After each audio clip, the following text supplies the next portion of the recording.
O autismo é um transtorno, né? Tem origem no neurodesenvolvimento, então a gente diz que é um transtorno do neurodesenvolvimento, que aparece ao longo do desenvolvimento da criança. Em geral, ele acaba sendo diagnosticado em torno dos 3, 4 anos. Pode ser diagnosticado antes ou pelo menos levantar a hipótese de que aquela criança está manifestando algum comportamento relacionado ao transtorno do espectro do autismo, mas é mais difícil fazer o diagnóstico muito pequenininho. Em especial, indivíduos que têm autismo, eles têm alterações na região cortical do cérebro, que é a região do nosso cérebro responsável pela fala, pela sociabilidade, né? Então, todo o quadro clínico do indivíduo que tem autismo remete a essa camada mais externa do cérebro, né? Essa última camada do cérebro, que é a camada que faz a gente fazer todas as coisas do nosso dia a dia, pensar. Nós, quando vamos olhar para os neurônios, a gente faz diferenciação para neurônios dessa camada cortical,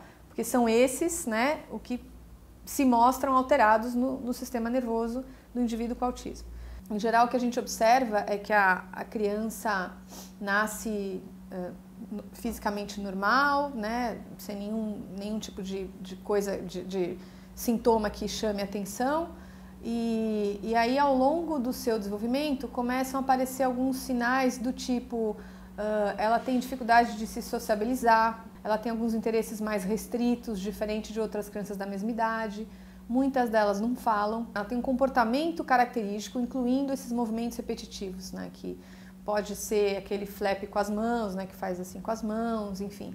Não olham no olho, né? A atenção de indivíduos ou crianças que têm autismo acaba sendo mais nessa região e menos nos olhos. Então, um dos sinais pode ser quando a mãe está amamentando o bebê, geralmente a gente amamenta e fica olhando no olho do bebê, é o primeiro contato, né? O que nos faz primatas humanos, os primatas fazem isso. E geralmente bebês que estão dentro do espectro não fazem o contato na hora da amamentação com as mães. Alguns são agressivos, alguns são muito agitados, têm dificuldade para dormir, alguns têm convulsão. Qual que é a causa do autismo?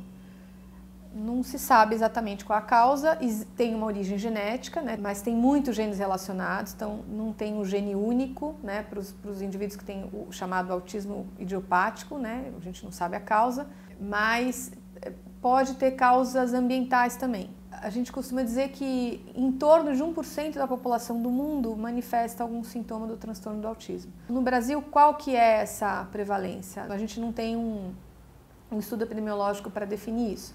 A gente usa essa porcentagem do mundo, né? Então, em torno de 1%. E se a gente considerar isso, a gente tem 2 milhões de indivíduos com autismo no Brasil.